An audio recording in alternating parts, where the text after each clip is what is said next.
Hey guys, welcome into the show today. Today is Tuesday, August 10th. 'Tis a beautiful day to talk some football. About a month out from the season, and I could not be more ecstatic. Today we're going to talk some offensive stats that I pulled from 2020 that I thought were fascinating and could be useful for fantasy purposes. Some news and notes, and then 6 players that I find hard to rank who have pretty vast outcomes for the upcoming 2021 fantasy football season, and a lot of exciting stuff, and I thank you guys for listening. News and notes from around the league. All right, news and notes on today's show. Washington wide receiver Curtis Samuel currently has a groin injury. There's no timetable for his return per coach Ron Rivera. One to watch out for, one of the big targets on the Washington football team. DJ Chark had finger surgery. Coach Urban Meyer expects him back for week 1. That's huge for the Jacksonville Jaguars receiving corps. Dak Prescott has begun light throwing on his shoulder strain injury that he suffered a few weeks back. That's huge. Dak is huge for the Cowboys. Don't need to say that. Xavier Howard and the Miami Dolphins came to an agreement on a contract renegotiation, so there will be no Howard trade. The best cornerback in the NFL is going to stay put on the Miami Dolphins. Troy Polamalu's hair on his bust in the Hall of Fame was absolutely gorgeous. Justin Jefferson suffered an AC joint sprain, but he's expected back by week 1. It looked a little more serious in the video than it actually was, per Adam Schefter. Darren Waller has missed the last 5 practices due to an undisclosed injury by Coach John Gruden. This is the time right now where the teams don't need to report accurately because there aren't any regular season games coming up, but that is definitely one to keep an eye on. And Hunter Henry is week to week with a shoulder injury. He's expected to miss multiple weeks. If that bumps up your Jonnu Smith stock, then so be it. I'm not big on the Patriots offense as a whole, but I suppose that does bump Jonnu Smith up a little bit. So statistics to remember from last season that I thought were very intriguing. I have 5 of them for you. The first one is that Aaron Rodgers posted the second highest passer rating in NFL history last year. He was on fire. We know that. Aaron Rodgers is an exceptional NFL quarterback. The highest passer rating in NFL history was actually set by him back in 2011.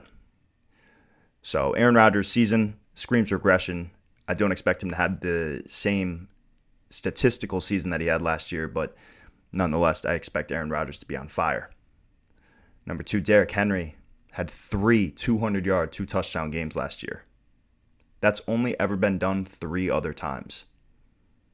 3 other players have done it 1 time. Derrick Henry did it 3 times. Derrick Henry is a really good player, but I expect serious regression this year. I would take Aaron Jones, Nick Chubb, Alvin Kamara, Ezekiel Elliott all over Derrick Henry. Last year was also the biggest offensive season ever. 49.6 points per game. That was more than 3 points higher than the all-time high. 49.6 combined points per game, I should say. 5.6 yards per play in those games, tied the highest mark. And it was an all-time low in turnovers per game, 2.6. Offense. The NFL knows that fantasy football makes them money. Passing keeps the scores high. It's a business at the end of the day, guys. It was also the biggest passing season ever. Passer ratings were at an all-time high for quarterbacks, on average 93.6, and completion percentage a ridiculous 65.2 on average. It's a passing league, ladies and gentlemen. And there was also no home field advantage. Home teams were 127, 128, and 1. It was the first time ever that home teams didn't post a winning record at home. That definitely changes this year because people are back in the stands. Fans are back. Home field advantage is back. There's not going to be any weird lines from Vegas, hopefully, this year. It's going to be a little more true to size, true to the real deal. All right, now we have 6 players that I found very hard to rank. I think that their outcome can absolutely fluctuate based on who you ask, based on your evaluation of the player, and really just based on the situation as a whole. Number 1, I have Clyde Edwards-Helaire. His current ADP is 24 overall. That's middle of the 3rd. I think that sounds about right. He was a first-round pick coming out of LSU. A lot of people had questions about his rushing ability. I still do. But The offense that he plays in, we know how good the Chiefs are. The Chiefs are the best offense in the league. They have playmakers all over. And if they're going to be putting up the points and yardage totals that we expect them to put up, and Clyde Edwards-Helaire is healthy for 16 games, I think that there's big upside in the third round.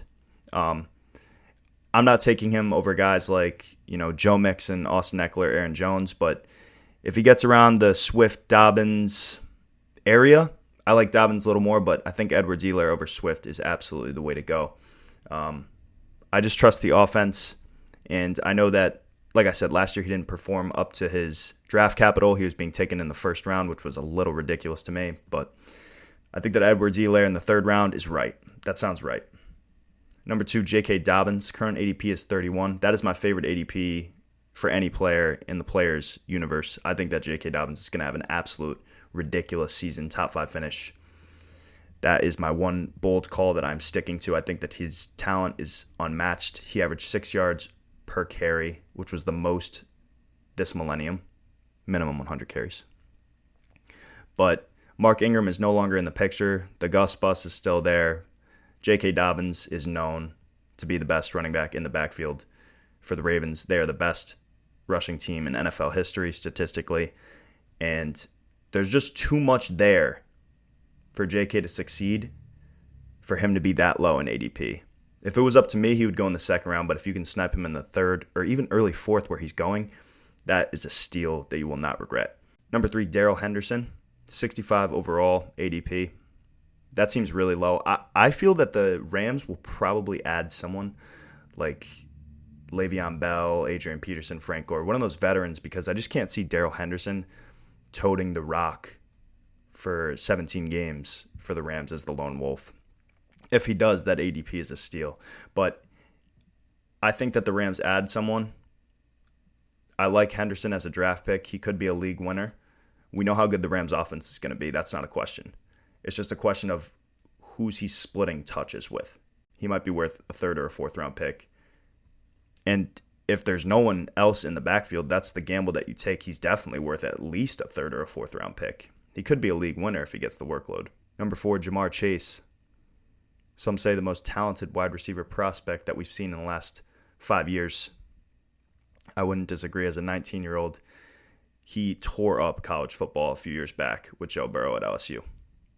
I think that the problem that we run into is thinking that he is for sure going to duplicate Justin Jefferson's rookie season. And we're just so sure that Jamar Chase is going to be just as good as Justin Jefferson as soon as he steps into the league. He hasn't played an NFL snap yet. ADP 61. Going around guys like DJ Moore, Tyler Lockett, Kenny Golladay. I would rather have all 3 of those guys over Jamar Chase. You want to know why? They're established veterans.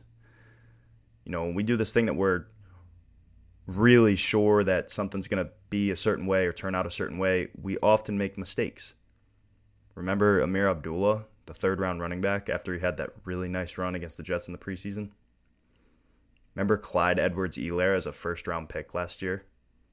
Remember Monte Ball a few years back as a first-round pick because we just knew he was taking that job? Remember Kenyon Drake as a late first-round pick, early second-round pick last year?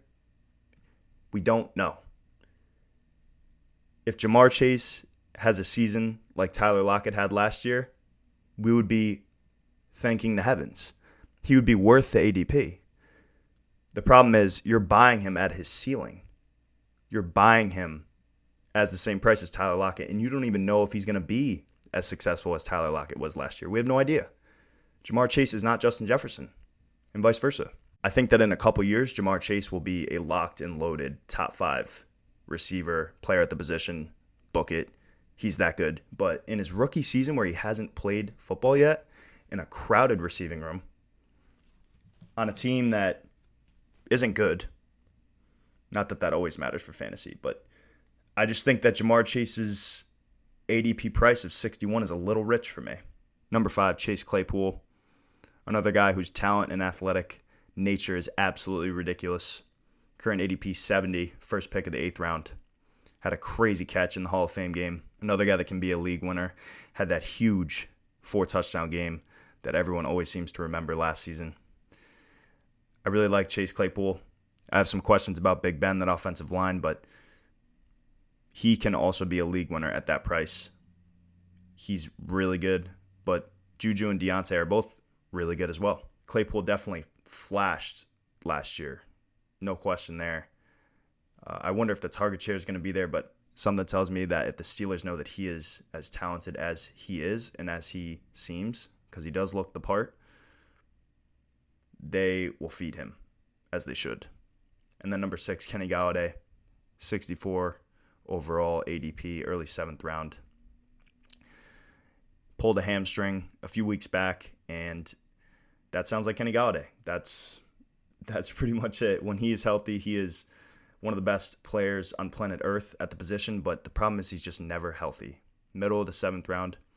That's good enough for me. I know a lot of people listening will probably back away completely because there's a lot of risk with Golladay. He also has Daniel Jones throwing him the football. Need I say more? But when Golladay is healthy, when he is right, he is a top 5 player at the position, fantasy or otherwise. He is that good. He makes catches that few humans can make.